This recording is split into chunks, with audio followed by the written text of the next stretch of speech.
Developing right now on Morning News Now, Israel under attack and vowing to retaliate as Iran launches hundreds of ballistic missiles on Israeli targets.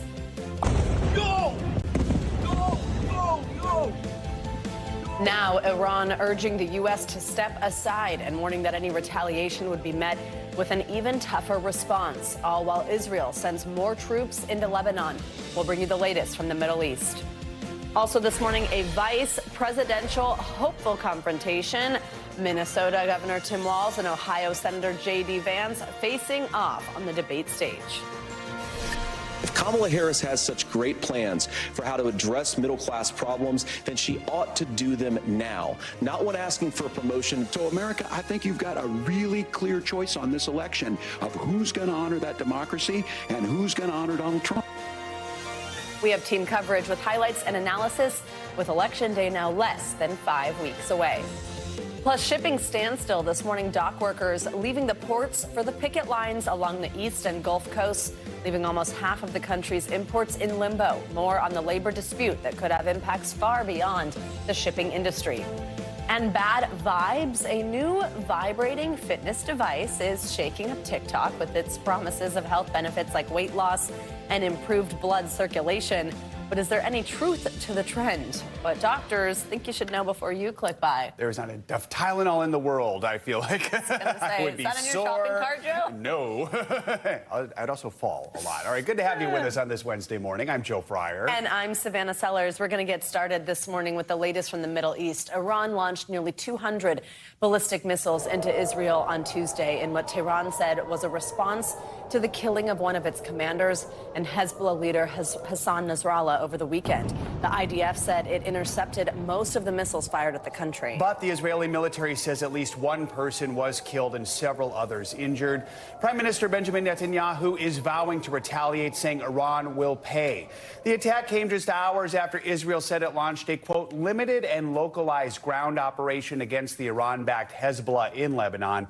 All of it raising the stakes in what's already a tense moment between the two sides. President Biden said the U.S. is fully supportive of Israel, but his administration is still discussing with Israel what kind of response would be appropriate. NBC News chief international analyst Admiral James Stavridis is standing by for more on this. But let's begin with NBC News international correspondent Matt Bradley, who's on the ground in Lebanon's capital. Matt, good morning. Let's start with the latest on the ground in the region. Just what can you tell us what's happening this morning? Yeah, well, it's just as you said, Hezbollah has announced that they've actually exchanged some fire now with the Israelis, and that's a big advance over yesterday when the Israelis said that they had actually launched a ground incursion, much anticipated, into Lebanon, but they said that they hadn't actually encountered any Hezbollah commandos. Now it looks like they have finally come to blows. We also learned yesterday that the Israelis had been launching incursions into Lebanon 70 times over the past year, this according to the IDF. So now, as you mentioned, we've seen these missiles fired from Iran into Israel, and this is a situation that hasn't necessarily involved Lebanon directly, but it very much will, because Hezbollah is the main cat's paw of Iran in the Middle East, facing off against Israel. It essentially, on some level, does Iran's bidding. So when we talk about the retaliation that Israel is going to be levying against Iran, and whatever Iran decides to do about that retaliation, it will almost certainly have an effect right here in Lebanon, in the places where Hezbollah is controlling, and that could become another major flashpoint, and of course a horrible burden for the people of Lebanon, 1,000 of whom have already been killed in the past 2 weeks, and more than, according to Lebanese authorities, 1 million of whom have been displaced from their homes. Joe, Savannah? Matt, let's now talk about what we saw happen in Israel yesterday. At least one person was killed, and Israeli authorities said this morning that shock waves from Iran's attack damaged many homes in central Israel. What else have you learned about the damage caused by those Iranian missiles? Yeah, well, we're still seeing footage of people picking up the pieces. One of the things that the Israelis said immediately after was that the limited casualties from this huge attack, you mentioned about 180, nearly 200 ballistic missiles. This is just a world away from the kind of fighting that we saw back in April when the Iranians launched mostly drones over to Israel. And that was, at that time, unprecedented. The Israeli authorities credited the preparations that the Israelis took. Israeli civilians were going down into shelters, having safe rooms available, taking precautions just in anticipation of exactly what happened. So we're still seeing a lot of debris that fell, a couple of injuries, homes that were damaged, roadways that were, sort of opened up by this falling debris, and that one death in the West Bank. There was a horrifying video that's been circulating that purported to show this. This just goes to show that despite the fact that Iran had tried their best to pelt the Israelis, and despite those videos that really were quite terrifying of all of those missiles falling from the sky, the Israelis have a very, very strong set of defenses. Their Arrow anti-air defense system came into play, and David's Sling came into play. These are two very advanced anti-air defense systems. Notice you didn't hear much about the Iron Dome. That's normally used for smaller missiles, lower trajectories, fired from places like the Gaza Strip. So we saw them using their most advanced anti-air weaponry, and to great effect. Guys. So, Matt, Prime Minister Netanyahu, as we mentioned, said Iran will pay for Tuesday's missile attack. Israel has struck inside Iran before. Do we have any sense of the preps that are underway for whatever retaliation is coming? We really don't know, and that's something that we're going to be hearing probably from Washington and from the Israelis in the coming days and weeks. The Israelis obviously have been girding for this moment. This is something that won't surprise them, given that they've been going around the Middle East, taking out top leaders of both the the Islamic Revolutionary Guard Corps, which is the main body in Iran that governs its so-called axis of resistance and kind of collects them all together. The primary group in that axis of resistance is Hezbollah, and their leadership has been decapitated. It was just on Friday, we saw right here in the neighborhood of Dahia the killing of Hezbollah leader Hassan Nasrallah. If there is to be a greater region-wide war, and if Israel retaliates in a way that most people in this region are fearing, then we could see Hezbollah, the cat's paw of the Iranians, really coming into play here. That would be a big, big problem for the people of Lebanon, who are not necessarily involved in this, but who are victimized by the fact that this war is kind of happening around them. We've seen now, according to Lebanese authorities, more than 1 million people displaced, more than 1,000 people, many of them civilians, killed in this 2 weeks of amplified fighting. Guys. All right, Matt Bradley. Matt, thank you. For more on this, let's bring in NBC News chief international analyst as well as author of the new book, The Restless Wave, Admiral James Stavridis. Admiral, good morning. Thank you very much for joining us. So first, we just want to start by asking you and your expertise to put this escalation into context. We've had a lot of conversations about, will a wider war start? Is this the wider war? How has Iran's attack escalated this already tense situation between Israel, Iran, and Iranian proxies in the area? Let's start with what is a regional war. We're not there yet. A regional war would be full-on, aggressive, continuous combat between Iran and Israel. It would almost certainly drag the United States in defense of Israel. It would shut down the Strait of Hormuz. It would crack the global economy. That's a regional war. We're not there yet, fortunately. The bad news is that I'd say the chances of getting there to that wider regional war, as we sit here today in the wake of the series, most recent series of strikes, I think it's probably around 25%, a 25% chance we do end up in a very wide regional war. And what worries me is the next move on the part of the Israelis. There are a lot of voices in Israel who have watched the successes of the IDF against Hamas, a terrorist organization in the south in Gaza, the success up north.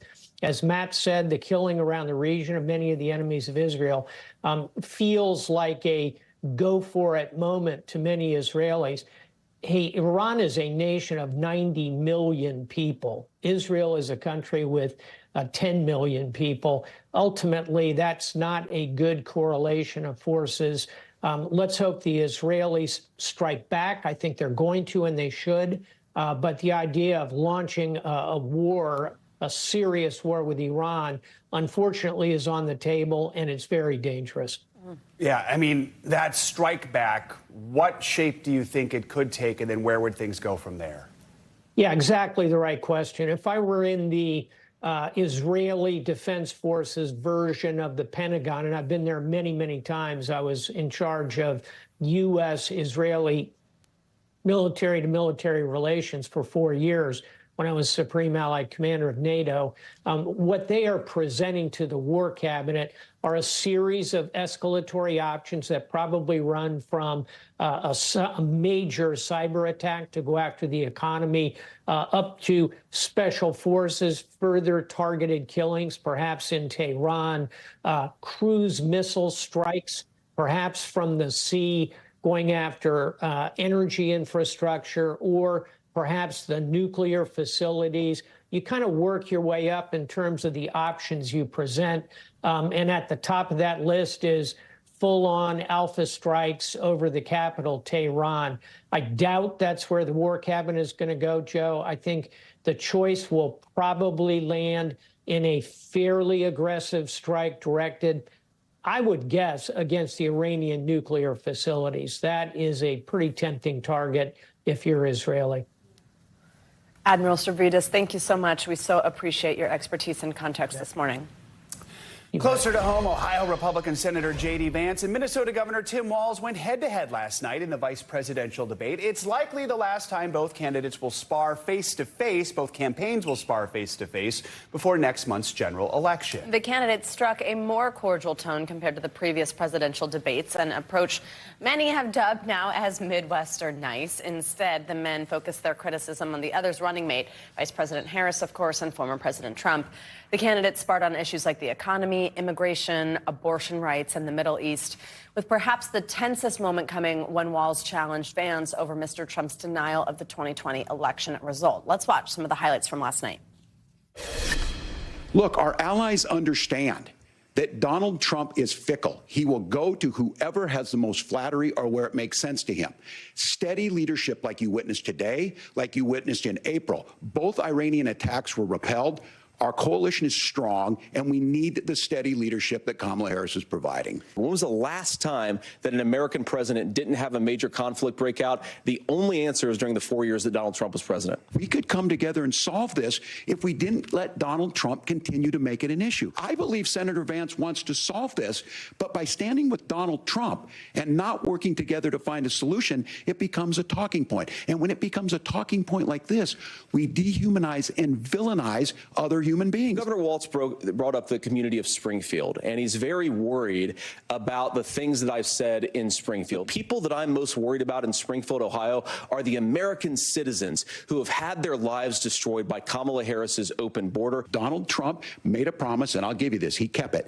He took folks to Mar-a-Lago, said, "You're rich as hell, I'm going to give you a tax cut." He gave the tax cuts that predominantly went to the top class. If Kamala Harris has such great plans for how to address middle-class problems, then she ought to do them now. We've got to do so much better of a job at earning the American people's trust back on this issue where they frankly just don't trust us. And I think that's one of the things that Donald Trump and I are endeavoring to do. I want us as a Republican Party to be pro-family in the fullest sense of the word. The fact of the matter is, how can we as a nation say that your life and your rights, as basic as the right to control your own body, is determined on geography? I would just ask that. Did he lose the 2020 election?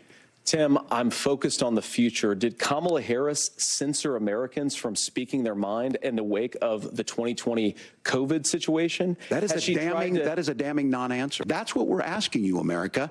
Will you stand up?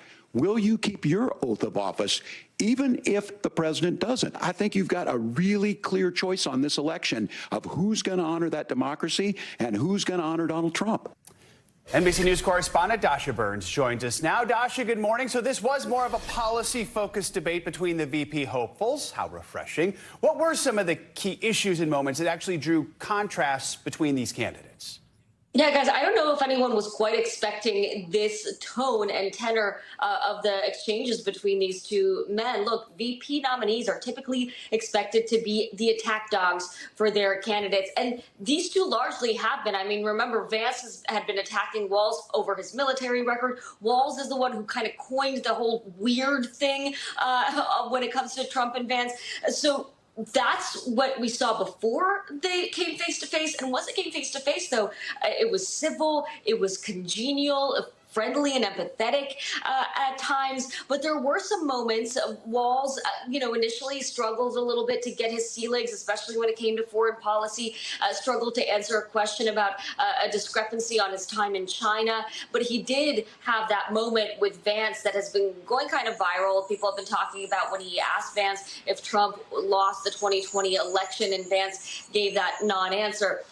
Senator Vance, though, the consensus was more polished, had more command of the stage, and there is some consternation among some Democratic operatives that Walz missed some opportunities to prosecute the case against former President Trump, that he allowed Vance to have those moments of more empathy, of sounding more vice presidential, more authoritative, and that he missed some chances to spar with him a little bit. So maybe too nice for some folks, but I think a refreshing dose of civility for some others, guys. It's been noted, of course, that it was more civil compared with those previous ones we've seen. Was there a particular moment or two that stood out to you that showed that, where we saw some common ground, or we sort of saw them at least, showing that civility directly to each other?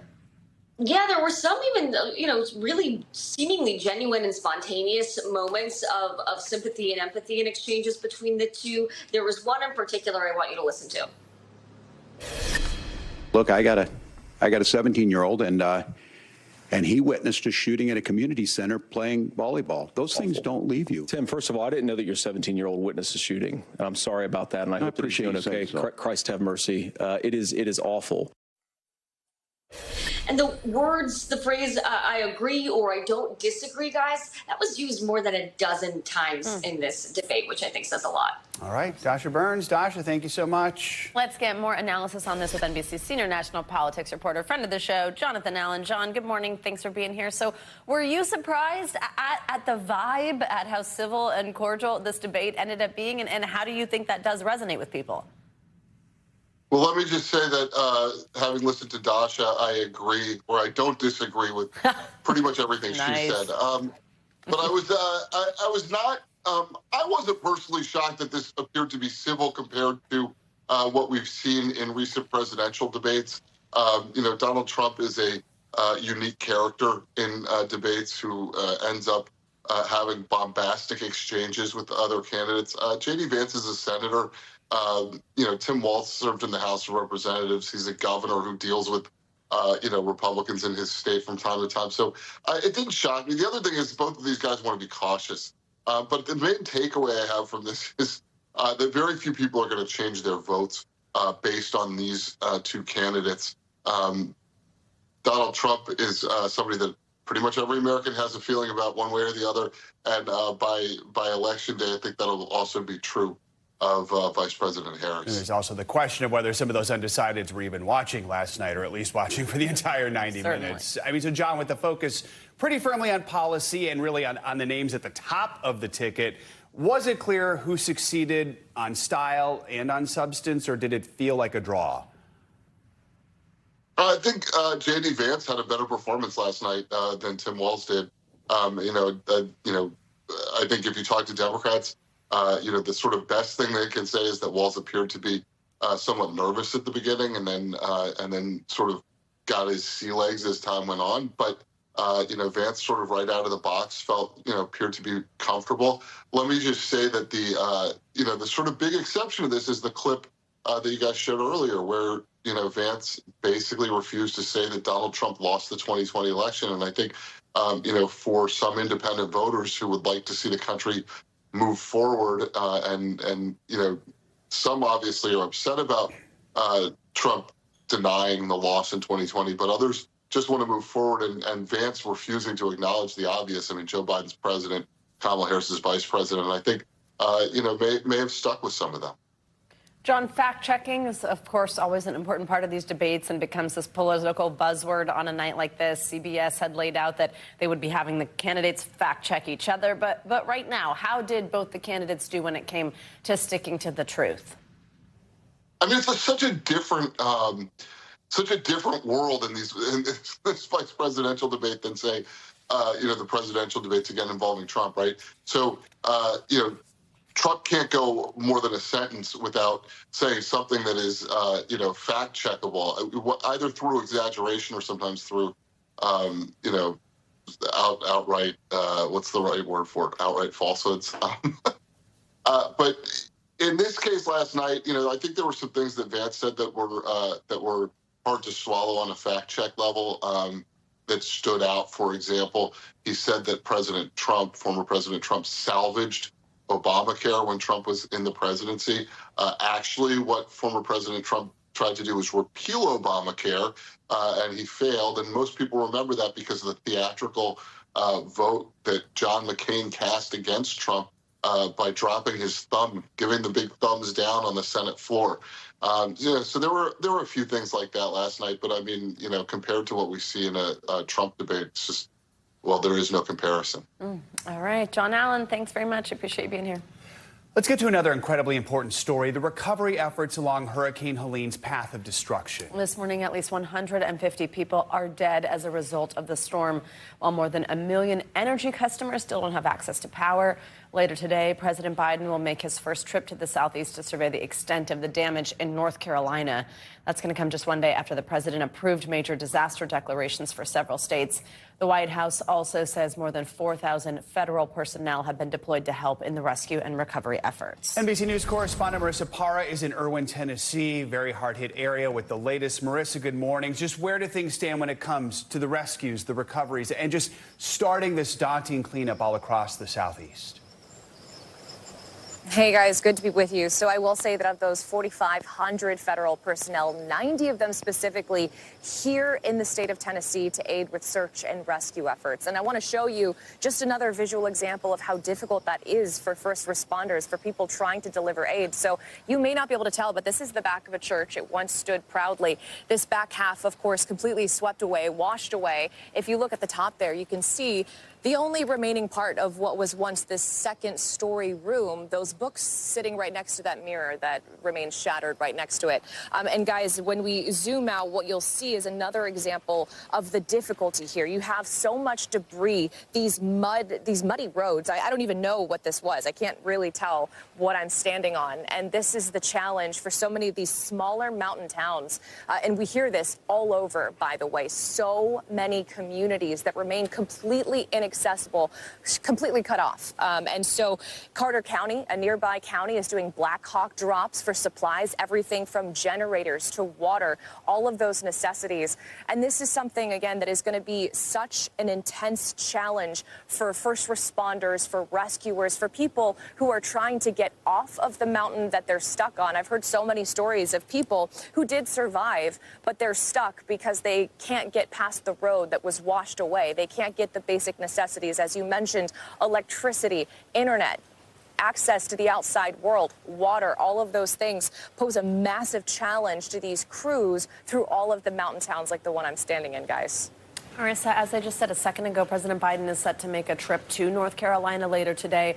And the White House also announced that Vice President Kamala Harris will be in Georgia to survey the damage left by Helene. We know former President Trump was also surveying damage. What can we expect from those visits and the timing of them?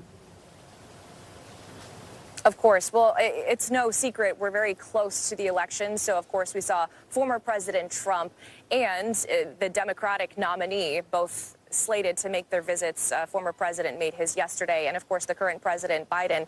We know that there has been criticism against the Biden-Harris administration because they haven't arrived yet. But what we know is that Biden is supposed to be briefed by emergency management operations in Raleigh. He will then do an aerial tour, not a land tour. And his reasoning behind that, as well as the timing of it all, guys, is he said he didn't want to interrupt these very complex search and rescue operations that are happening on the ground. We just talked about how difficult it is, for us to even drive around and get to them, let alone the people that need to deliver aid. So, again, his reasoning being he didn't want to get in the way of that. Guys. All right, Marissa Parra, thank you for your reporting. Stay safe. Appreciate it. Well, in Tennessee, tragedy is still unfolding for the families of people missing after Helene. Now, in the days following the storm's path of devastation, survivors say warnings about the flooding came too late. NBC News correspondent Kathy Park is also in Erwin, Tennessee, with some of their stories. A desperate plea from families in Irwin, Tennessee, as they enter a 5th day with no updates on their loved ones. Several still missing in Unicoi County are Latino and worked at Impact Plastics, including Fernando Ruiz's mother, Lydia. There is hope, but a lot of time has passed. Families growing more frustrated with the recovery efforts and the disconnect from day one of this disaster. A county spokesperson admitting to the shortcomings in their emergency response. I was not aware that there was a Latin American community here. That was a failure on our part, for which I apologize. The governor surveying the devastation and responding to the heartache. Did the state do enough to prepare the residents for a catastrophe like this? It's hard to imagine preparation for something that's never happened. The nightmare isn't over for Robert Jarvis, who captured the water rising all around him as he tried to escape the plastic factory with his co-workers. It was too late when we got our warnings. The company insists they told employees to leave.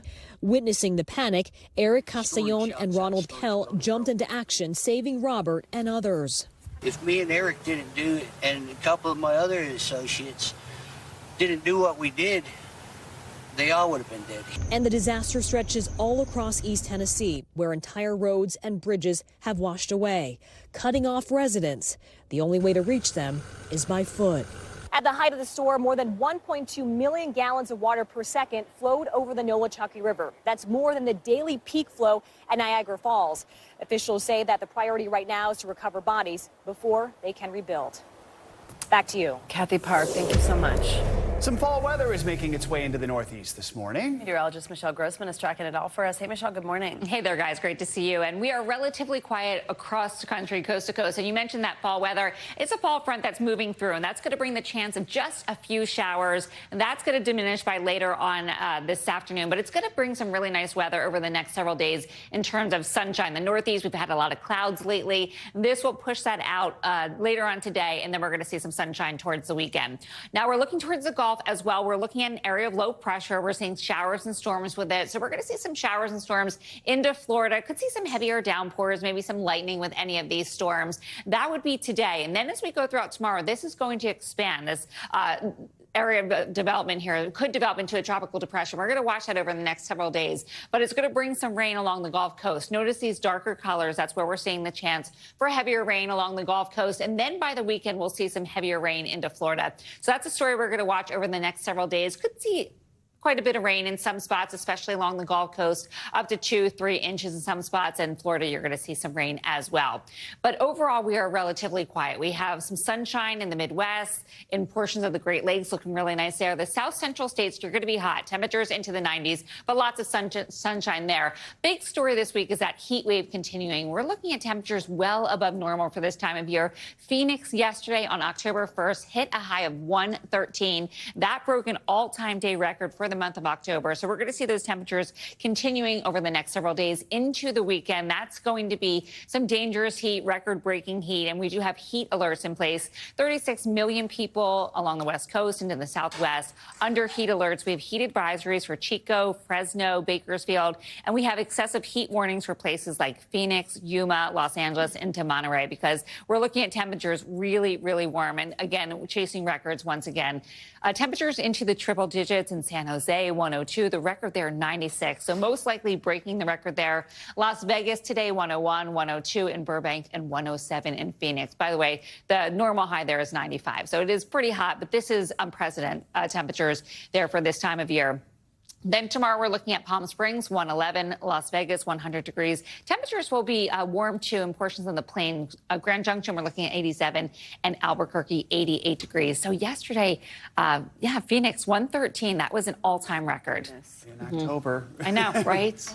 Air conditioning is like going there. No kidding. All right, thanks, Michelle. Appreciate it. Well, there is much more to come here on Morning News Now. Later this hour, seasonal slump.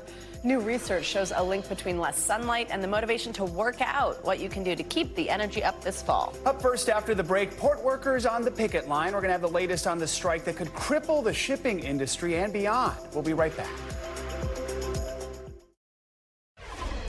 Welcome back. It's day 2 of the dock workers' strike. Tens of thousands of workers at critical shipping ports up and down the East Coast and along the Gulf of Mexico are on the picket lines. They're demanding higher pay and more job security. Now 14 major U.S. ports responsible for almost half of all U.S. imports have come to a total standstill. NBC News senior business correspondent Christine Romans takes a look at the impact this could have on consumers and businesses. Cranes idle in Brooklyn, Baltimore, and Houston. Dock workers striking for the first time in almost 50 years. The dock workers union rejecting a 50% pay increase over 6 years, an offer the Maritime Alliance says exceeds every other recent union settlement, adding this is a completely avoidable strike. The dock workers also demanding restrictions on automation for the cranes, gates, and trucks at the ports to make sure technology doesn't replace their jobs. Nothing's going to move without us. Nothing. And we're going to keep this thing going every day. The longer the strike goes on, the more you'll feel it. Retailers and importers are scrambling to move their products, already raising freight costs. Eventually, that could raise prices for consumers. And every day of uncertainty, a concern for Margaret Barrow. Her healthy snack company, It's Nola, relies on ingredients that come through these ports. It's kind of scary because in 2 months, if I can't get all of the ingredients that I need for my product, I'm going to have to just let my my customers know that I have to put a pause on producing my product. These ports behind me are critical for you being able to keep your business running. Absolutely. A lot of business can go under because of this. Manufacturers and retailers want the White House to step in and break the strike. The White House said the impact on consumers would be, quote, limited for food, fuel, and medicine, but said collective bargaining was the best way to reach a deal. Our thanks to Christine Romans for that report and her continued reporting on that. Well, this morning, New York City Mayor Eric Adams is set to appear in court for the first hearing in the federal corruption case against him. Last week, Adams was indicted on federal charges that included bribery, conspiracy to commit wire fraud, and solicitation of a campaign contribution by a foreign national. For his part, Adams pleaded not guilty and pledged to fight the charges and stay on as mayor. For more, we are joined by NBC News Justice and Intelligence correspondent Ken Delanian. Hey, Ken, good morning. So what more can we expect in this hearing today? Good morning, Savannah. This is a routine procedural hearing. They'll have many of these as this case proceeds to trial. They're going to argue about some motions by the defense today. But the reason we're paying attention to it is it just underscores that the mayor of America's largest city is now facing very serious criminal charges of bribery and other charges. And he's going to be in court where he could be running the city. And it's a big deal, Savannah. Defense lawyers for the mayor have already filed motions attacking the case by federal prosecutors. As I said, Mayor Adams says he's going to fight this. He's going to stay on as mayor. One of those motions from his lawyers is trying to get the bribery charge thrown out. What is the specific argument there that Adams' lawyers are making? Yeah, it's a very common argument that bribery defendants make. They are arguing that the charges are too vague and that prosecutors didn't outline a clear corrupt agreement. You know, the Supreme Court has actually made it harder to win bribery convictions over the years. They say you have to have a quid pro quo. We saw this in the case of Senator Robert Menendez.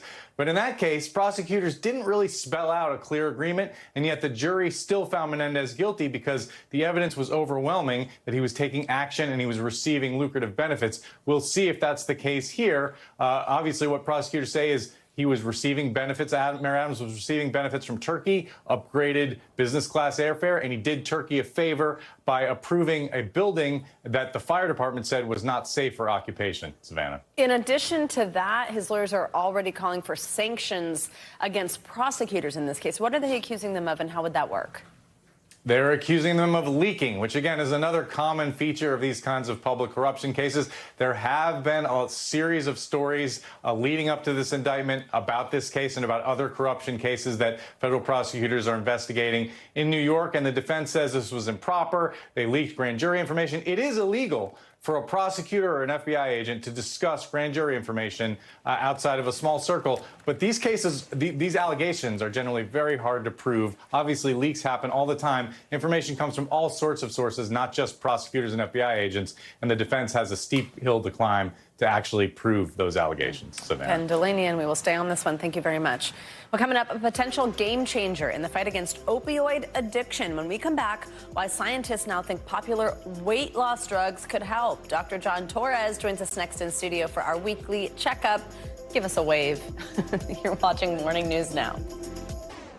Welcome back. It is time for our weekly medical checkup. This morning, we're going to take a look at a workout trend that's making waves on TikTok and why experts say it might not be as effective as some people might be thinking. Plus, how less activity, less sunlight could impact your mood as we head into fall and those days get shorter. We've got NBC News medical contributor Dr. John Torres here on set to walk us through all of this. Great to have you with us as always. Welcome to New York. Okay, TikTok users have been touting the health benefits from we put this in headlines, and it's just kind of funny to watch. These vibrating plates, does this do anything? What are experts saying? What are they claiming it does? You know, how cool would it be if you could just sit down on the couch and lose weight and get in shape? Yeah, I mean, I could just stand like that a while. These things have gone back to the 50s. They used to have vibrating belts. If you look at old TV shows, you know, people use that in kind of comedic kind of situations. Do they work? You know, there's a big maybe here, because what we're finding out is it possibly does work. And these online searches have actually increased since April. They say there's calorie burning benefits. They say there's heart benefits to this. Honestly, the truth is, when they looked at this in the studies and other experts have looked at it, it really doesn't do much unless in one specific situation. If you're sedentary, if you can't get up for other reasons, then it can certainly help. And one expert put it, I think, well, it's equivalent to a brisk walk for the same time period. So 15 minutes of a brisk walk, 15 minutes on a vibration plate. But with the brisk walk, I would argue, you get the benefits of being outside, you know, getting that exercise, maybe socializing with other people. So what are doctor's orders here? Doctor's orders are basically, you know, this is not for everybody. If you want to exercise, go ahead and exercise. And everyone needs to exercise at some point. And it may help people who are sedentary. So, you know, we laugh a little bit about it, but there's some sections of the population that actually might help. For most of us, it's really not going to do much. But like if you stood on that for an hour watching a show, is that the same as like even like doing a slow treadmill walk or something, or no? You know, possibly. You might get some benefits from it, but usually the benefits go after 6 to 15 minute time frame, and it's really hard to stand on that for an hour because of the vibrating. Oh my gosh. Okay. So. All right. This just looks so uncomfortable. I'm not even interested. Okay. Let's talk about, this is a big one. I don't know why we didn't start with this one, actually. This is these weight loss drugs. Oh, my goodness. It's like each week I feel like we're talking about a potential new use for them. Ozempic, Wegovy, and now how they could help people with opioid use disorder. Is that right? It is right. And we think it might be happening for a couple reasons. And what they did in the study is they looked at people who had this opioid use disorder, and we certainly can use other medicines that can help with this. We have a couple now, but we could use some other ones. And they said here, if you had an opioid use disorder, it potentially could lower your risk of that and actually help with that. But in very specific people, those with type 2 diabetes and the opioid use disorder at the same time. In the study, those are the ones that are helped. But this is looking at this going, is there something in there that might work? And we know that semaglutide and the other GLP-1s work on the appetite center of the brain. It's possible it's also working on the cravings center as well, which could lead over to the opioid use disorder. So what are the doctor's orders here? Well, you know, there are other medications available right now for opioid use disorder. So if you do have issues and if you do need help or know someone that needs help, there's a number right there, that 1-800-662-HELP. Seek that help, get that help, because we have the medications right now that can certainly help with that. This one may be along the line, but we'll see as time goes on. It just seems like with so many of these headlines that we talk about, it's like these magic wands almost for certain things. Are we concerned about long-term side effects still, though? Because it just feels like this came on the scene and it's like, whoa, where did this come from? People you know are on them. Could something bad happen a decade down the road? You know, every medication has side effects, and every medication has short-term and long-term side effects. This one, the same. But what we don't know are those long-term side effects. What we do know is that if you're using this to reduce weight, if you're overweight, if you're obese in particular, that has such a health effect on your body that this can certainly help, and it balances out those risks. What we don't know are those that are using it to lose a few pounds and get in shape for the summer or a special event. What long-term effects will they have as well? We simply don't know. Yeah, great question on a lot of people's minds, for sure. Okay, this is one we talk about each year, but I think we've got something a little bit new here. Seasonal depression, days are getting shorter. I already realized this yesterday. Yesterday I was here at the office still at like 4:45, which is kind of late on my schedule anyway, but I was like, gosh, is it 6 p.m.? And I'm like, oh, it's not even 5 yet? I know you walk out and the sun's going down, it's getting darker, wake up in the morning. I don't always mind because it feels kind of cozy and that kind of thing, but it certainly can lead to something like this. And also it has to do with our physical activity, I guess, like kind of what we feel like doing when it's darker. It does, and we've always known that seasonal affective disorder and what we also call the winter blues, which is, you know, a lot of us get the winter blues. Seasonal affective disorder is an actual depressive disorder. What we know is that 30% of mood disorders have these seasonal symptoms associated with them, meaning that they can happen around this time because the sun goes down. But what we found out in a study, they used trackers, Fitbit type wrist trackers and physical activity trackers to see what happened with people as the sun's going down, we're getting more dark hours. And they found out that for people with depression, they ended up not going outside and not exercising as much as the sun went down, and there weren't as many hours of daylight. And so what this is leading to is saying, a couple things. One, this could be an early warning sign for doctors to look at these and go, I noticed that you're not doing much activity during the day now that we're getting into darker days. Let's go ahead and see what we can do about getting that activity. On top of that, it could encourage people to go out there, even though it's dark, to go out there and do some activity. So, what can you do? What are doctors' orders? Well, number one, you want to soak in the sun. Okay. You want to make sure you get sunlight, especially now during the winter months as they come on. And if you can't get outside for some reason, light therapy can certainly work for seasonal affective disorder. So go ahead and look into that. What type of light is that? They're special lights. You can get them all over the place, but they're special lights. It's not just the lights from the ceiling. Yeah, all right. Yeah. I have a feeling those aren't great for us. Dr. John Torres, always great to have you here. Thanks for coming by. You bet. Coming up, a face-off in the front yard. She put up her Harris sign, so I got 2 Trump signs. Put up the flag. So I got another Harris sign. Up next, how one couple with 2 very different political views are agreeing to disagree ahead of Election Day. Stay with us. You're watching Morning News Now.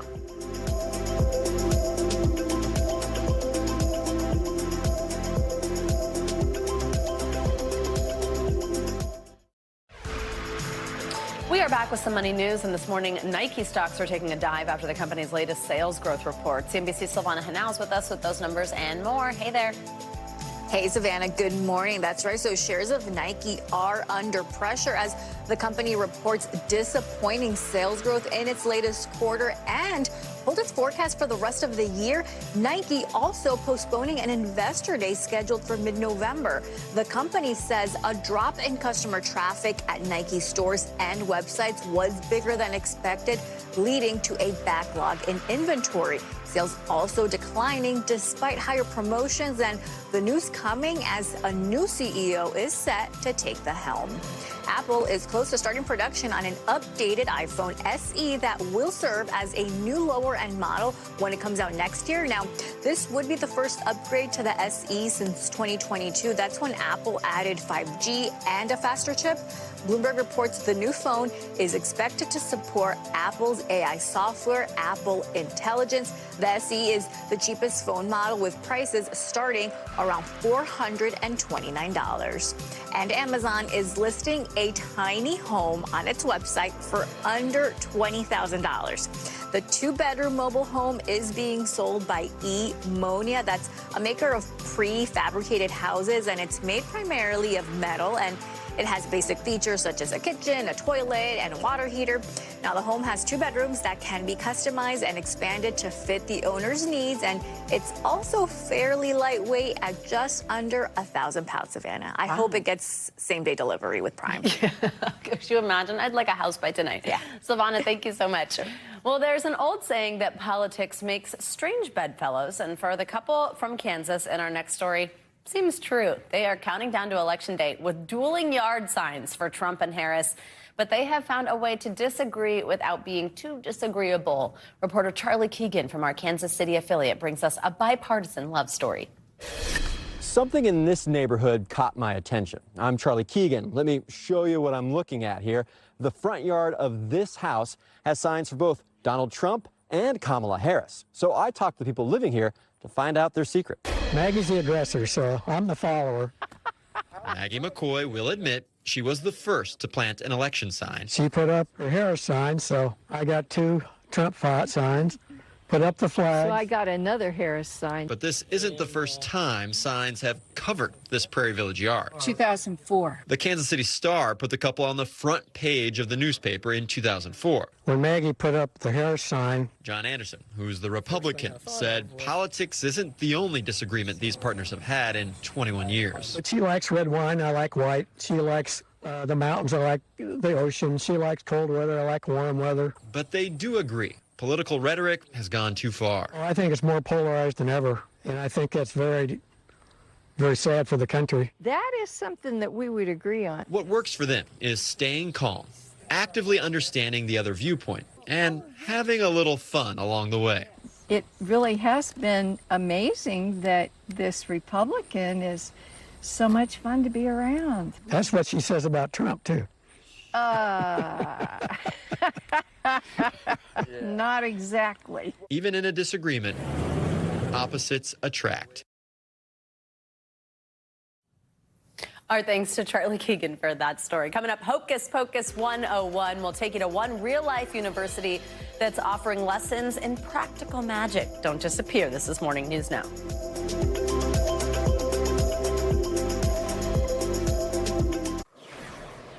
Welcome back. Two popular West Coast burger chains are, well, beefing. The Habit Burger and Grill wants everyone to know that they won Best Fast Food Burger in a new USA Today poll. But they really, really want In-N-Out Burger to know. Right next to an In-N-Out in Los Angeles, people can see a massive billboard. Can we show this again? Reading, "Congrats on number 2," to remind In-N-Out diners that according to that new poll, they are not ordering the best. There it is, right there. There's that billboard. I'm sorry, I, as a West Coast person, feel that I have a right to weigh in here. In-N-Out is definitely number 1 in my heart. If someone says magic class, your mind may immediately jump to the Hogwarts School of Witchcraft and Wizardry. But there's a course at the University of Southern California where students are getting some lessons in practical magic. NBC News correspondent Morgan Chesky got to sit down with a professor who's got all kinds of hocus pocus in his syllabus. On the pristine hallowed grounds of the University of Southern California, the sights and sounds of illusion are percolating. And my kings are back on top again. In Dramatic Arts 423, also known as magic class. I'm going to show you the oldest trick in the world. What is magic? Oh, boy. What is magic? Magic is that feeling of astonishment. For the last 3 years, pro magician Matt Felton has been charged with the task of teaching young scholars how to hoodwink, beguile, and even bamboozle. I say that we're playing make-believe. And taking visitors to school, too. Magicians are often called the most honest of thieves. Yeah. Do you believe that? It's one of the only art forms where I'm going to come on stage and tell you I am here to deceive you. And then I'm going to do it, and you're still going to believe it. Just 3 classes in, these pharmacology, business, computer science, and accounting majors may be just starting with basic card tricks. But Professor Felton has plenty believing in the power of magic. I want to work like in a pediatric hospital or something like that in the future, and I feel like it would be a nice way to like bond with kids and stuff like that. I think it's a really good icebreaker. If you want to meet someone, just show up, get their card. They'll love you. It's worked already. I've tried it. It's science. And lots of hard work. No, they're not escaping straitjackets like Harry Houdini, nor swallowing frogs like David Blaine. But Felton believes even the simplest of illusions can be empowering, even if they take years to perfect. You can teach a trick, but what's the key to becoming a good magician? Being a good performer. Anybody can learn a card trick, but it's how you present it and take it from a trick to a miracle. A miracle Felton somehow makes hard to decipher even in slow motion, using his magic to hold a mirror up to reality, where what you see isn't always what you get. There are so many things in magic that can translate into other fields. There's a whole bunch of psychology in magic, but I kind of believe I'm teaching them about life. Dean Emily Roxworthy couldn't agree more. Students are really learning in a very applied way what it is they're studying in other classes in maybe a more intellectual way. And I love also when students learn to take risks and fail, and it's okay.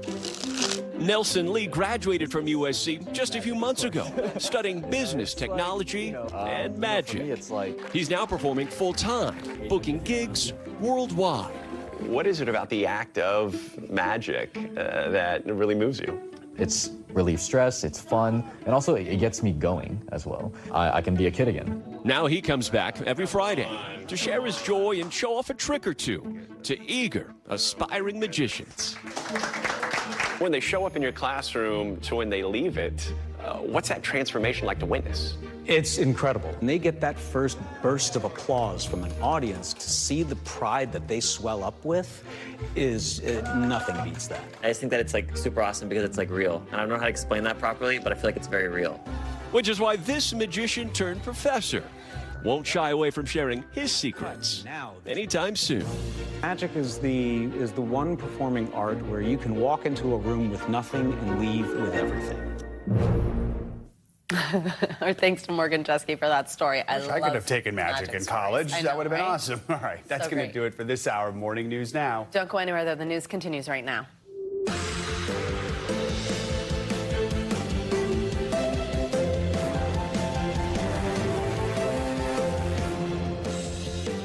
Good morning. Thanks for being with us on a Wednesday. I'm Savannah Sellers. I'm Joe Fryer. Right now on Morning News Now, vowing revenge. Prime Minister Benjamin Netanyahu says Iran will pay for that unprecedented missile strike after nearly 200 Iranian missiles rained down on Israel. The role the U.S. played in stopping the attack as overnight Israel ratchets up its ground invasion of Lebanon. Is there now any way to prevent an all-out war in the Middle East? Also this hour, final showdown. What's likely to be the last TV debate of the 2024 election is now in the books. But what's fundamental here is that steady leadership is going to matter. It's clear, and the world saw it on that debate stage a few weeks ago. A nearly 80-year-old Donald Trump talking about crowd sizes is not what we need in this moment. Who has been the vice president for the last 3.5 years? And the answer is your running mate, not mine. Donald Trump consistently made the world more secure. We'll bring you the breakout moments in a debate described as Midwest nice, with surprisingly polite exchanges. Will it move the needle in a deadlock race? Also this hour, October is National Breast Cancer Awareness Month, and there's alarming news for younger women and Asian Americans, as a major report finds breast cancer rates are rising in those groups. We're talking to a doctor about the factors that could be behind that rise, the calls for better screening, and the good news about survival rates. And thank you next. Time is out with a list of 100 of the next generation of leaders, from singer Sabrina Carpenter to a Bridgerton star to an AI tech CEO, plus the athlete who made the list at just 18 years old.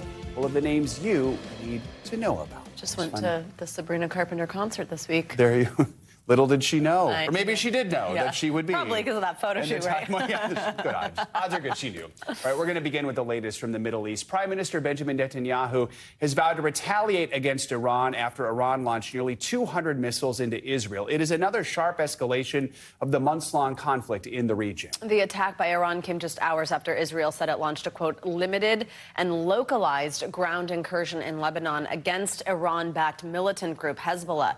Just this morning, the Israeli military announced its first combat death after these incursions. NBC News chief foreign correspondent Richard Engel joins us from southern Lebanon with the latest. This morning, Iran's supreme leader, Ayatollah Ali Khamenei, spoke for the first time since Iran's missile barrage, saying that the real cause of instability in the region is the United States and some European countries who, he said, falsely stand for peace, as now this region is bracing for Israel's response. As Israel assesses the damage this morning from Iran's biggest attack ever against the country, one thing is clear. It could have been so much worse. Iran launched around 200 bus-sized missiles at Israel. Most were shot down by Israeli and American air defenses. A few slipped through the net. But despite all the Iranian firepower, only one person was killed, a Palestinian man, a victim of falling debris near the Jordanian border. As Israelis braced for the Iranian assault, adding to the chaos of the moment, two gunmen opened fire at a light rail stop in Tel Aviv, killing at least 7 Israelis in an apparently unrelated attack. Moments later, the Iranian missiles started streaming in. We saw it unfold as missiles flew over Lebanon toward Israel. Well, there is a lot of activity in the sky here as well. I think you can see some of these flashes of light. So this is a massive campaign, a massive amount of air defenses. For about an hour, it looked like a ballistic missile 4th of July, as Israeli and American air defenses sprung into action at high altitude. There could be enormous consequences for Iran, enormous consequences for the entire region, based on what is happening here. Iran said the attack was its response to Israel's assassinations of a Hamas leader in Tehran and the leader of Hezbollah in Beirut. As some cheered in Tehran, Iran said if Israel responds, the operation will be repeated with much higher magnitude. Prime Minister Benjamin Netanyahu says Israel will respond, and the Pentagon is expecting it. President Biden expressed full American support for Israel. The attack appears to have been defeated and ineffective. Now the entire Middle East is on edge, expecting an Israeli reprisal. The only questions are how severe it will be and when. And here in Lebanon, Israeli troops continue to operate, fighting against Hezbollah. This morning, we heard several explosions not far from here, and Israel has issued more evacuation orders from southern Lebanon. Richard, thank you very much. Lieutenant Colonel Daniel Davis joins us now with more on this. Colonel, good to have you with us. So Netanyahu, as we heard, they're vowed to retaliate against Iran. We are waiting for that response. What might we expect? How quickly could it come?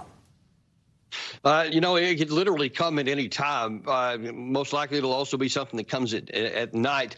But I think it's really important to look at the context of all these things, what has led up to this, and probably more importantly, what's coming next. We can't get so focused on the Israeli response to this that we fail to think about it, and then what's going to happen after that. Because the idea that Israel is going to launch something big and severe and painful, to use the words of Netanyahu yesterday, the expectation should be that there will be another even bigger strike coming back from Iran, and then what? And I think the America's primary objective here should be to tamp things down and to keep this from genuinely exploding into all-out war. Because, look, a lot of American troops in that region are very, very vulnerable should Iran take us under attack in retaliation if this thing gets too big. And that's what I think too few people are paying attention to. Let's talk about what retaliation could look like what type of options are on the table here, especially keeping in mind what you just said, if there is an option to kind of keep it less severe. One former Israeli prime minister has said his country should target Iran's nuclear facilities. That's also something that the U.S. State Department would not rule out yesterday. Could that be the focus for Israel's next attack? Do you see something like oil refineries or their power network? Yeah, I think you'll probably see some combination of they may go after some of their missile forces, some of their launch sites, but definitely I can't rule out the nuclear sites because that's been really a point of contention for a long time. And you've had people like John Bolton and Lindsey Graham have been advocating for exactly that for a long, long time. But again, that has consequences. I mean, they can't get so focused on that big splashy kind of thing that they don't think about what could come next, because ironically, hitting some of these nuclear facilities will damage them, but it's not going to destroy their system. And that might be the thing that pushes them into a nuclear weapons program that we've been trying to prevent for decades. So when Iran struck Israel in April following a deadly Israeli attack on its consulate in Damascus, the U.S. issued a number of sanctions against Iran. So after yesterday's missile attacks, the White House said Iran would face severe consequences. What does U.S. involvement look like moving forward here? Well, I mean, that's really the concern that I have, because if we start getting directly involved in not just shooting down, these missiles, as two of our cruisers did yesterday, then you have the prospect of us becoming the target of some of these missiles in the future. And I think that President Biden's primary objective is to keep America out of this war. That's not what we're supposed to be doing in the Middle East. It's one thing to help Israel and to give them weapons, but it's a separate thing to get involved with them, because it is absolutely not in America's interest to get in another Middle East war. All right. Lieutenant Colonel Daniel Davis, always appreciate your expertise. Thank you. Thank you. Well, last night in New York, Ohio Republican Senator J.D. Vance and Minnesota Democratic Governor Tim Walz clashed on the debate stage in the first and only vice presidential debate before next month's election. The candidates, though, did take a more civil approach to the debate, sparring on policy and focusing criticism on one another's running mates. NBC News Chief White House Correspondent Peter Alexander has more. Good day to you. Let's just say J.D. Vance and Tim Walz agree to disagree, especially in this overheated political era. Their debate at times was almost unrecognizable. The two candidates respectful, even friendly, at the end shaking hands and sticking around to introduce each other to their wives. Vance was particularly polished, Walz a bit unsteady at times, while offering two very different visions of the future. In their first and only face-off, J.D. Vance and Tim Walz squaring off in a largely civil and substantive vice presidential debate. Hours after Iran launched nearly 200 missiles at Israel, the two sparred over the escalating crisis in the Middle East. Israel's ability to be able to defend itself is absolutely fundamental. Steady leadership is going to matter. A nearly 80-year-old Donald Trump talking about crowd sizes is not what we need in this moment. Governor Walz, you blame Donald Trump. Who has been the vice president for the last 3.5 years? And the answer is your running mate, not mine.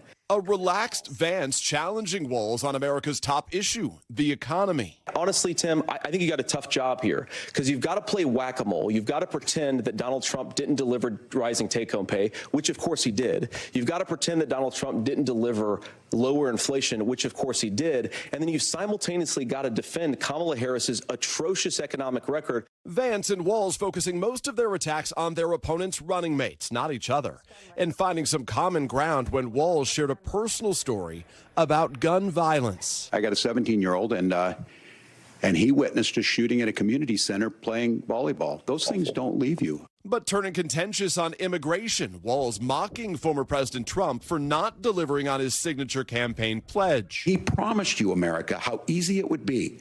I'll build you a big, beautiful wall, and Mexico will pay for it. Less than 2% of that wall got built, and Mexico didn't pay a dime. When the discussion turned to legal Haitian migrants living in Springfield, Ohio, as Vance interjected. The rules were that you guys weren't going to fact check. CBS cut off both candidates' microphones. Gentlemen, the audience can't hear you because your mics are cut. Walz appeared to struggle when pressed about his past comment that he was visiting Hong Kong during the 1989 Tiananmen Square protests, when in fact he did not arrive until months later. I've tried to do the best I can, but I've not been perfect, and I'm a knucklehead at times. Just to follow up on that, the question was, can you explain the discrepancy? All I said on this is I got there that summer and misspoke on this, so I will just... That's what I've said. Later, in what was the night's most contentious exchange, Vance refused to acknowledge that Donald Trump lost the 2020 election. I would just ask that. Did he lose the 2020 election?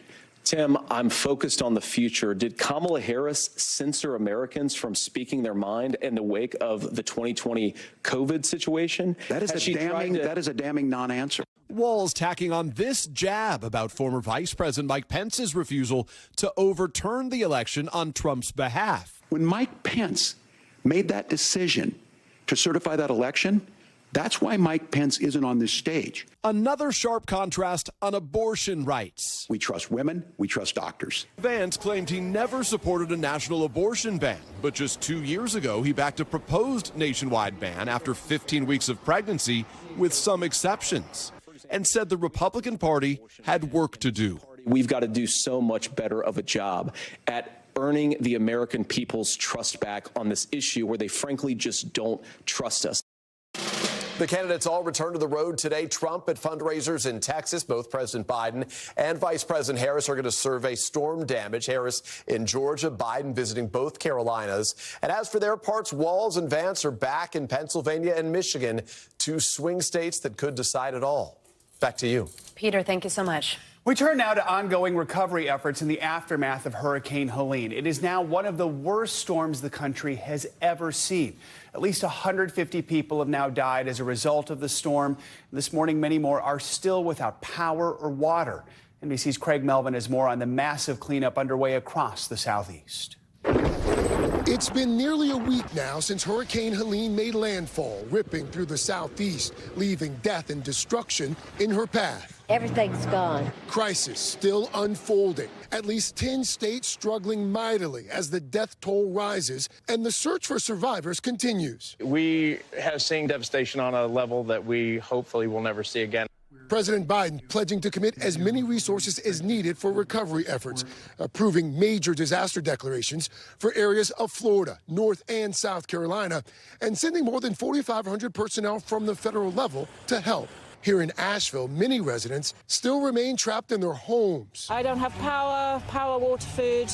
With so many in dire need of help, they're relying on volunteers to come to the rescue. We'll take a security team in as well as a rescue team and a med team. We rode along with one of them, Jay Carter, a retired firefighter who's taking matters into his own hands with his disaster relief volunteer organization, Halo Relief. We have to clear roads to get to them and then try to figure out how to transport them to somewhere safe and get that medical care that they need. And people seem to be pretty thankful.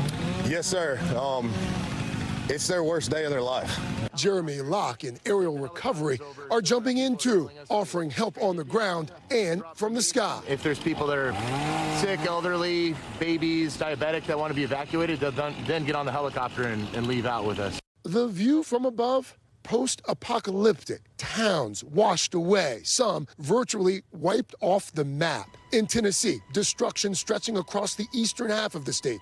Bridges and roads closed, cutting off communities with more than 100 people still missing. It's evident that something historically horrific has happened here. Back in Asheville, restaurants like Chai Pani, lucky enough to have power, are paying it forward, preparing food for World Central Kitchen to be delivered to those in need. This is what it means to us to be a part of a community. Co-owner Molly Irani says about a third of the volunteers here walked in off the street offering to help. In the middle of darkness, you just have to look to the helpers and the light, and that's how we get through it. Always good advice. Craig Melvin, thank you. For more on the recovery from Helene this morning, we are now joined by Anne LeBlanc. She's the co-founder of the nonprofit disaster and humanitarian relief organization Mercy Chefs. Anne, thank you so much for being here. We know you and your organization, you're on the ground in a couple different places. You physically, though, are in hard-hit Western North Carolina. Tell us just what you're hearing from people who have been most impacted and what you are seeing on the ground. Well, last night we were in the town of Marshall, North Carolina, and again, it's destroyed by the rainwater, and the train track has been uplifted, and a caboose was on its side, and just a tangle of power lines and debris from the river where it's brought all over like that location. People are just in shock. And our apologies here. We don't have a very strong connection with you, especially with the audio, and it's hard to hear you. We're going to see if we can fix it. We appreciate everything that you are doing at this time, but we don't want to keep this going because it is hard to understand right now with all the technical problems. I'm so sorry. Happening. Oh, wait. Yeah, it's difficult. You're good now. You're good now. I'm good. Adjustment you made. Perfect. Please continue with what you were saying. Yes. Tell us what you're hearing from those on the ground. They're just in shock. They're struggling to survive, but there's a great sense of community and people coming alongside each other and caring for people. But you know, in these types of disasters, it's the elderly, it's the people with the diabetics, and you know, power's out. They have no way to keep their insulin refrigerated. It's a dire situation here in this area. We're doing everything we can to get meals out. We'll start some helicopter type of airlifts of food to the different regions. But right now, there are locations that we can reach by car or by truck, and we'll be getting food into them. And the worst of the worst brings out the best of the best. Folks like you have been to many disaster areas before. How does this compare with what you've seen in other areas? What are some of the unique challenges of what you're seeing there in Western North Carolina? I think the roads being washed out, that is probably one of the biggest challenges. So transportation into locations that are in serious need. I think also there's just it's a massive disaster. So the land mass to get from one location to the other location, it's a lot of miles, and so those are the things that we're facing to get meals into people's hands. We've seen some very challenging things. And Mercy Chefs was started after Hurricane Katrina, and they are referring to this as the Katrina of the mountains, and it's very much like that. And so that's where, you know, we're doing everything we can, but these people need a lot of support that much of it has not got there yet. And cleaning up after a disaster like this, it of course takes a long time, and it will continue long after cameras leave. But we know that you are often so in touch with what people do really need, even in a long-term sense. What does long-term recovery assistance look like for these hard-hit communities and the people who live there? Well, there are towns that need to be rebuilt, so there's quite a bit of building that needs to take place. There's mucking out, but more than that, I mean, they're just buildings that are gone. So, you know, we saw many cement pads with nothing left on them. So that type of thing. Mercy Chefs will, we typically do long-term recovery in disasters of this magnitude with a community kitchen. We call it our beacon of hope in the midst of the disaster. And so we will be setting that. We will not be leaving Western North Carolina for a very long time. Anne LeBon, quickly, for people who want to help out, how can they do so? They go to mercychefs.com. They can find out all kinds of things about who we are and places to volunteer. If we need volunteers to help us get the meals out, and how to donate, because right now it's our limitations are only financial. So so that would be a great help. And we always want people just to pray for us to have the strength to keep on going. Incredible work you're doing. Thank you so much for joining us this morning, Anne. Thank you so much. You all have a good day. Time now for a check on your morning news now weather. Michelle Grossman is back in studio with us with the forecast. Hey, Michelle, good morning. Hey there, guys. Good morning. And the good news is we are looking at relatively nice weather today across the country. We have a few problem spots, but not big problems. At least on the East Coast, we're looking at just a few showers. A fall front's going to move through. A cold front will move through. That's going to bring the chance of a few showers, very scattered light showers. And then that's going to dissipate as we go throughout the afternoon hours. Also watching the chance for a few showers, maybe a couple storms in the state of Florida. Otherwise, we're looking really good in the middle of the country in terms of sunshine. We're looking at lots of sunshine. It's hot in the south central states, temperatures into the 90s, above normal for this time of year. And then the big story today is that heat wave continuing out west. We're looking at temperatures still 10, 20 degrees above normal, well above average for this time of year. Record-breaking temperatures. We broke records yesterday, the day before that, over the weekend, and we're going to continue to do that throughout the week. As we look towards the northern plains, the Great Basin, we're looking at fire risk because it's warm, it's windy, it's dry, so we could see some fire alerts, or we're seeing some fire alerts there. Pacific Northwest looking good, temperatures in the 60s with lots of sunshine. And as we look at the west, this is where we're looking at this big area of high pressure. It's sort of just parked in place. This is funneling in that hot air. It's like a heat dome pumping in that warm air. We're going to see that over the next several days. It's not going to budge at least until next week. So we have really high temperatures into the triple digits, and we have heat alerts as well. We have heat advisories. We've had excessive heat warnings. That's 36 million people impacted by that. Cities like San Francisco, Monterey, Los Angeles, Palm Springs, Phoenix, Yuma, you're going to see temperatures well above normal for this time of year. This was yesterday in San Francisco, 94 degrees. That's the hottest day in 2 years. Las Vegas was the 5th hottest September on record. And Phoenix really stands out because this is a number that we just don't see in October. It's the hottest October ever recorded for a daily record, 113. And we're going to see temperatures pretty similar as we go throughout the next couple of days. So as we look at the next 3 days in Las Vegas, still temperatures in the triple digits. And this is when it starts to wear on people. You get that fatigue, that heat fatigue. So really dangerous for this time of year. Really Keep that in mind. Yeah. October, my goodness. All right. Thanks, Michelle. Sure. Coming up, U.S. ports shut down for another day as the dock workers' strike continues. How long until the action could start to hit supply chains and then drive up prices? Also still to come, why agreeing to a list of terms and conditions meant a couple who were left seriously injured when their Uber crashed can't sue the company. You're watching Morning News Now. Welcome back. It's day 2 of the dock workers' strike. Tens of thousands of workers at critical shipping ports up and down the East Coast and along the Gulf of Mexico are on the picket lines. They're demanding higher pay and more job security. Now 14 major U.S. ports responsible for almost half of all U.S. imports have come to a total standstill. NBC News senior business correspondent Christine Romans takes a look at the impact this could have on consumers and businesses. Cranes idle in Brooklyn, Baltimore, and Houston. Dock workers striking for the first time in almost 50 years. The dock workers union rejecting a 50% pay increase over 6 years, an offer the Maritime Alliance says exceeds every other recent union settlement, adding this is a completely avoidable strike. The dock workers also demanding restrictions on automation for the cranes, gates, and trucks at the ports to make sure technology doesn't replace their jobs. Nothing's going to move without us. Nothing. And we're going to keep this thing going every day. The longer the strike goes on, the more you'll feel it. Retailers and importers are scrambling to move their products, already raising freight costs. Eventually, that could raise prices for consumers.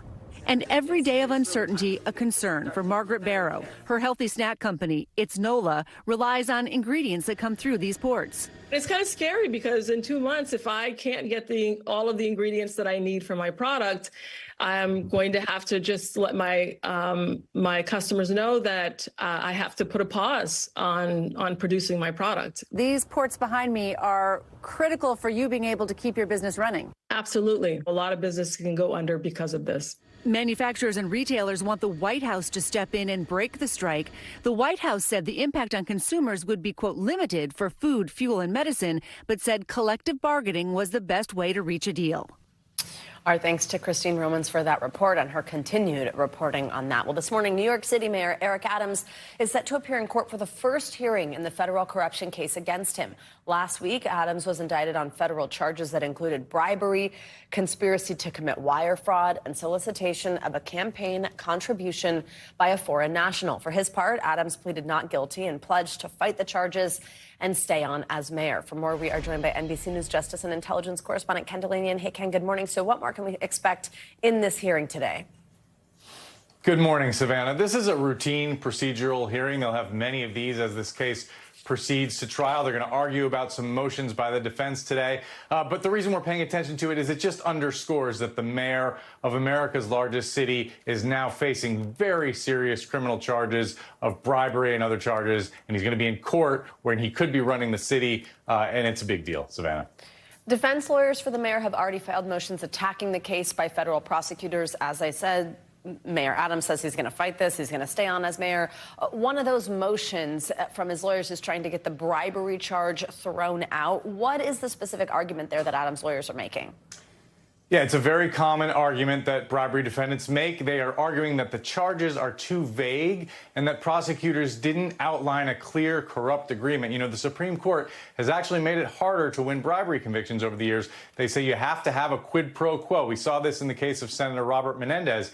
But in that case, prosecutors didn't really spell out a clear agreement, and yet the jury still found Menendez guilty because the evidence was overwhelming that he was taking action and he was receiving lucrative benefits. We'll see if that's the case here. Obviously, what prosecutors say is he was receiving benefits. Mayor Adams was receiving benefits from Turkey, upgraded business class airfare, and he did Turkey a favor by approving a building that the fire department said was not safe for occupation. Savannah. In addition to that, his lawyers are already calling for sanctions against prosecutors in this case. What are they accusing them of, and how would that work? They're accusing them of leaking, which, again, is another common feature of these kinds of public corruption cases. There have been a series of stories leading up to this indictment about this case and about other corruption cases that federal prosecutors are investigating in New York. And the defense says this was improper. They leaked grand jury information. It is illegal for a prosecutor or an FBI agent to discuss grand jury information outside of a small circle. But these cases, these allegations are generally very hard to prove. Obviously, leaks happen all the time. Information comes from all sorts of sources, not just prosecutors and FBI agents. And the defense has a steep hill to climb to actually prove those allegations. Savannah. Ken Delaney, and we will stay on this one. Thank you very much. Well, coming up, a potential game changer in the fight against opioid addiction. When we come back, why scientists now think popular weight loss drugs could help. Dr. John Torres joins us next in studio for our weekly checkup. Give us a wave. You're watching Morning News Now. Welcome back. It is no secret that getting a usable internet connection at 30,000 feet is often a struggle. But one major airline is now promising to boost your Wi-Fi signal in the skies. NBC News senior correspondent Tom Costello has more on this. Tom, good morning. How often has it happened to you, Joe? You get on a plane, you pay for the upgraded Wi-Fi, you want to be able to surf the internet, check your email, but you get lousy, really lagging service. The reason, part of it anyway, is that the satellite is 20,000 miles up in space. So now United Airlines is going with a Starlink approach, low Earth orbit, just 1,000 miles up in space. And they're promising that will mean much speedier, home-like service up in the air. Even at 30,000 feet, for many travelers, responding to that urgent work email or keeping in touch with family is essential. But slow and unreliable Wi-Fi often leads to headaches and complaints. It's not great. Super frustrating because then when I land, I have things to catch up on. And meeting that demand to stay plugged in has become a moneymaker for the airlines. While several carriers offer free messaging, most charge a fee for passengers wanting expanded internet access. For some, though, it's just not worth it. I never commit to be doing anything while I'm on an airplane because you just never know that if it's going to be reliable or not. But now airlines are racing to upgrade their Wi-Fi technology. 3, 2, 1. United Airlines planning to roll out Elon Musk's Starlink satellite internet service across its entire fleet beginning in 2025. And with one big bonus. Did we mention it's free? Starlink, a division of Musk's rocket company SpaceX, uses thousands of low-orbit satellites to deliver internet service to planes.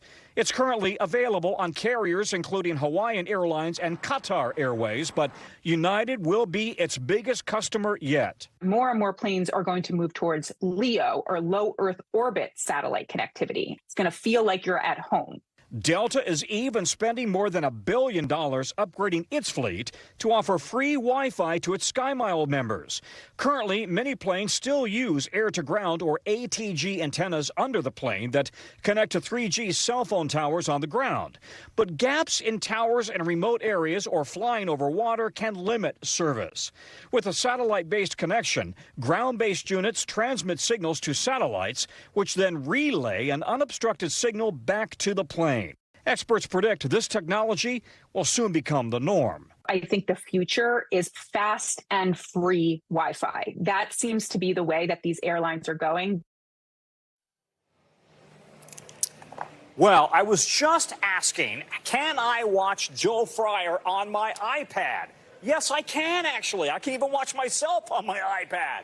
The bottom line is you will maybe someday be able to do that at altitude. United is testing as soon as the new year, rolling out the service in the new year. And you know, Joe, that's going to be really important for your fans, but also, you know, anybody traveling business, going international, it matters if they can stay connected. Tom, can we just make sure? I don't want people to FaceTime on the plane. Can we, can you ban that for us? Do you know, in all seriousness, I was on a flight coming from Europe to the States on a plane that had really good satellite Wi-Fi. And the guy next to me starts zooming and having a phone conversation. I don't know with whom, because he was speaking in another language. And I finally said, sir, please, you know, time out. You can't do this at 30,000 feet going all the way across the ocean. Yeah. But I think a lot of people share your concern. Yeah. Let's go with medium Wi-Fi, not super powered. Tom, thank you. The great report. Appreciate it. Good for you, Tom, sticking up for yourself. Right. Okay. Slams his laptop down. Yeah. I don't think I'd say anything. Okay, turning now to an alarming health trend. This is important. A new report released by the American Cancer Society Tuesday is revealing that breast cancer diagnoses are on the rise, especially among younger women. The report found that breast cancer rates have increased by 1% every year since 2012. And among younger women, the rates have gone up by about 1.4% every year since 2021. Joining us now is NBC News medical contributor Dr. Kavita Patel, friend of the show. Of course, Dr. Patel, good morning. So the report, it also showed differences among specific groups. We want to pull this up here. Among Asian American and Pacific Islander women under 50, breast cancer rates have increased by 50% since 2000. What a number. Walk us through the study's findings. Why are we seeing this happen with these groups and with younger women?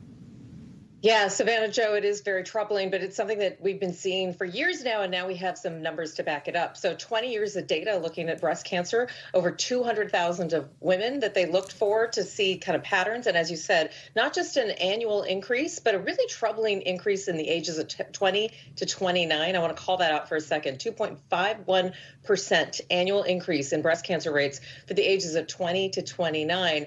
And then, as you mentioned, at least a percentage a year. And then if you are Asian American, Black, Hispanic, even American Indians, every single kind of racial category had some shift. Asian Americans, higher rates. Black women, even though they have a overall 5% lower breast cancer incidence, they had a 38% higher mortality. So less breast cancer, but when you have it, it's actually killing you earlier. Hispanic women also seeing at least a 2% increase. So this is very troubling news, but it's kind of consistent with what we've seen in the data over the years. Dr. Patel, I want to ask you about one thing you mentioned, which is that racial disparity of Black women far more likely to die of any type of breast cancer than their white counterparts. Remind us why that is, because it's something we've been talking about for years here, and what we can do to try and close the gap.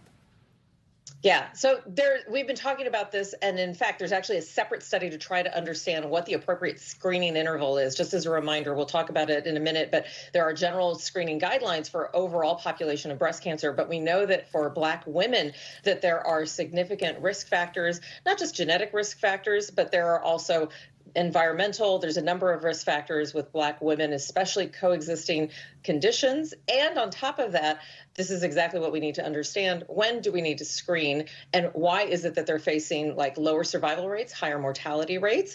And also, I think in general, Joe, I think there's just less awareness about this potential. So when women talk about their own breast cancer risks, they are often kind of neglected. And especially if you're a Black woman, often denied that access. Other issue, right, which we could do a very long segment on, is even when we talk about getting screened, it's like, are people getting screened young enough? Then you find out you have dense breasts and you need an ultrasound, but that's often not covered by insurance. What's that's going to cost you? Any other type of screening. But just for somebody who's hearing this and is worried, maybe they fall into any one of these categories we've been talking about, what is your advice for screening and how to talk to your doctor about this? Look, I think, first of all, dealing with risk factors. We think that alcohol consumption, decreased physical activity, having children later in life, I'm in that category, reduced breastfeeding rates. Environmental researchers are looking into whether any of these could be factors and all of the above. I think every single woman, no matter what age, should talk about breast cancer risk and when they should get screened. 40 is the starting age for all women, but everybody under the age of 40 should ask about kind of their risk when they see their gynecologist. Dr. Kavita Patel, so important. Thank you very much. Coming up, we are remembering a legend. After the break, we've got to look back at the decades-long career of John Amos, from Good Times to Roots to The West Wing, alongside his dedication to representation for Black actors on screen. That's next. We're back now with the latest updates in the investigation into the overdose death of actor Matthew Perry. One of the two doctors charged in connection to his death is set to appear in court today. Yeah, prosecutors say Dr. Mark Chavez confessed to writing fake prescriptions to make money off of Perry's drug addiction. He's charged with one count of conspiracy to distribute ketamine. NBC News Entertainment correspondent Chloe Malas has been following this, and she joins us here on set. Chloe, good morning. So Dr. Chavez signed this plea agreement in August, agreeing to plead guilty to the charge against him. What are we going to see today, and walk us to how we got to this point? So, look, Dr. Mark Chavez is the third defendant out of 5 who were charged in connection to Matthew Perry's death, and he is the second doctor who was charged. He's one of 3 who have accepted a plea deal with federal prosecutors. His hearing is this afternoon at 2 p.m. He was arraigned a few weeks ago. This is the first time that he's going to be actually entering his plea. Now, we don't know what his sentence will be. That'll come at a later date, and he could face up to 10 years still as part of this plea deal behind bars. But in this indictment over the summer and how we got here, federal prosecutors laid out how they believe that Dr. Mark Chavez and Dr. P, a.k.a. Dr. Plasencia, that they conspired together to take advantage of Matthew Perry's addiction to ketamine. They even had text messages that Dr. Plasencia wrote to Dr. Chavez saying to him, "I wonder how much this moron will pay," meaning how much will Matthew Perry pay for this ketamine, and that they wanted to be the go-to individuals to be the suppliers of that ketamine, and that they sold Matthew Perry thousands of dollars worth of this drug. because they knew that he would pay for it. That Dr. Chavez has pleaded guilty. You mentioned we don't know what his punishment will be, but is the theory that it could reduce his punishment? Well, absolutely. This plea deal actually lessens his potential time behind bars. And also, he has been cooperative. According to his attorney, he surrendered his passport. He's no longer practicing medicine, well, because his medical license was taken away. And according to his attorney, over the summer, he said, look, my client is incredibly remorseful. My client wants to try to right this wrong to the best of his ability. We do have two people here who pleaded not guilty, this other doctor, as well as someone who's known sort of as the ketamine queen. What do we know about their connection here, and what happens for them next with that not guilty plea? So like I said, you're looking at those 5 individuals who were charged right there on the screen, and there are 3 with plea deals. Now, the other 2, Jasmine Sangha, the ketamine queen, and Dr. Placencia, they're fighting back. And so they are actually going to be tried together this March, as of now, at trial. And so Mark Garagos, who's one of the attorneys for Jasmine Sangha, he has said there's more to the story. That she has been painted unfairly. But in the indictment, prosecutors say that she was running a drug emporium. All right, Chloe, thank you so much. Appreciate the update here. Yes, thank you so much. Now to another sad loss in Hollywood. We learned yesterday that John Amos, the beloved actor, best known for his iconic role on Good Times, passed away in August. With a career spanning more than 5 decades, he leaves behind a legacy of groundbreaking work in both television and film.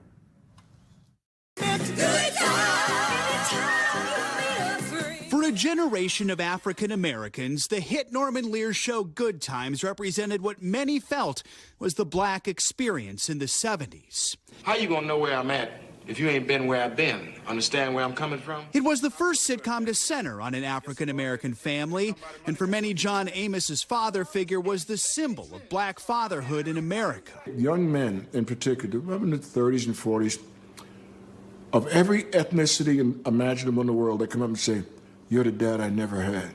He left the show after 3 years amid controversy over the show's storyline. His TV death among the most profound television moments of the 70s. Damn, damn, damn!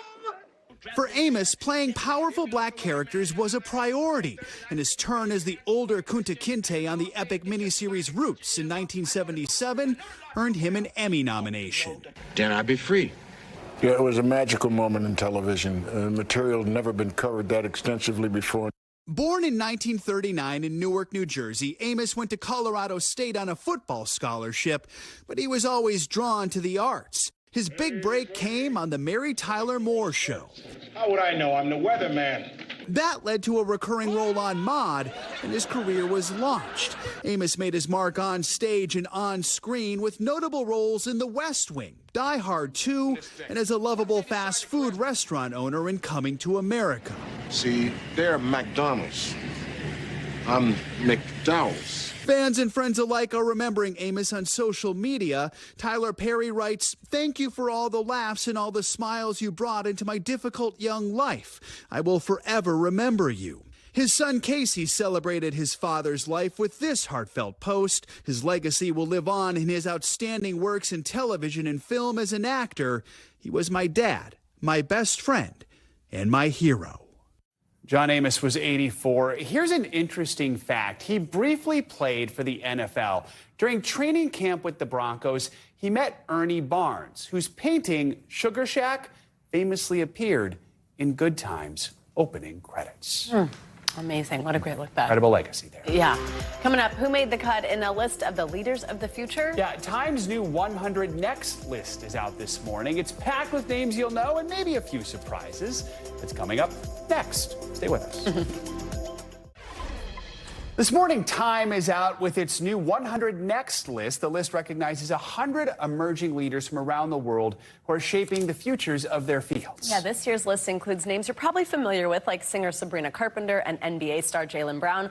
But then there are also some more low-profile entrants, but they are changing the world in their own way. You should hear about them. Yeah, for more, we're joined by Time's Chief Events Officer, Dan Maxide. Dan, good to have you with us. Real quickly, just explain to us how you even begin to form this list. Yes, so it is a pretty cool process. We reach out to all of our former people that have been on the list and all of our editors and writers all over the world, and we ask them all the same question, which is who is shaping the future of their industries and the world. And then slowly but surely we debate debate and we fight and we talk about it and we get to that list of 100. And that is when the real fun starts, because we have to pair them all with well-known writers who can paint them in fresh new lights. I love how you guys do that. It's like just as fun sometimes to see the authors of these pieces and people who like know them intimately. That's so cool. Yeah. Tell us about some of the big names on this list. Yes, so you mentioned one that I love, Sabrina Carpenter, one of our cover stars. Really, who has had a better year than Sabrina Carpenter? She started opening for Taylor Swift on the Eras tour, and then she followed it up with 2 back-to-back #1 singles with Please, Please, Please and Espresso. #1 album, sold out world tour. She's really ascended. And Christina Aguilera actually wrote about her in the Time 100 Next, calling her one of the most exciting voices in pop. Yes, Sabrina calls Christina mother. Yes, I know. I love their relationship. What we talk about that fact that some people actually who are already famous write the entries. What are some other ones that stand out to you? Who did you get to write about some of these up-and-coming stars? Some other great writers, we have Colin Kaepernick, obviously very famous athlete, writing about Jaylen Brown. Huge basketball star, one of our other covers. Also a real influence on and off the court. In addition to just dominating his game, he has an amazing initiative where he helps entrepreneurs of color in Boston. Also, we have Tina Fey, one comedic icon, writing on Ashley Park, the breakout star of Emily in Paris and Girls 5 Ever. So I love when we have pairings like that. And of course, we have Lin-Manuel Miranda, Broadway legend, writing on Shayna Taub, creator and star of Suffs. Shayna's awesome. Yes. Tell us about some of the names that we might not be familiar with, including even one of your cover stars. Yes, so Aisha Nandoro, she's incredible. She has launched one of the most successful initiatives to create new wealth in this country, helping get Black mothers universal basic income in Mississippi, and it's a really, really extraordinary initiative. We also have Maureen Datu. She's an amazing scientist who has created a low-cost malaria vaccine that's going to help save hundreds of thousands of lives globally. And then, of course, one that I'm pretty interested in, Michael Cesario. He's the creator of Liquid Death. Are you guys familiar with Liquid Death? It's that canned water bottle company.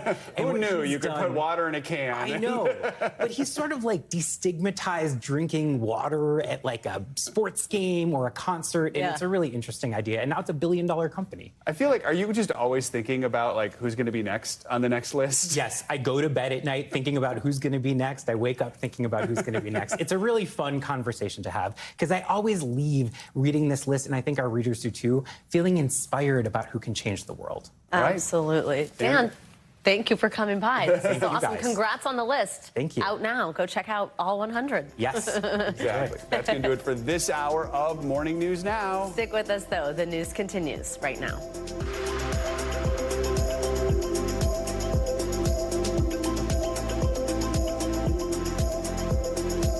Thanks for watching. Stay updated about breaking news and top stories on the NBC News app or follow us on social media.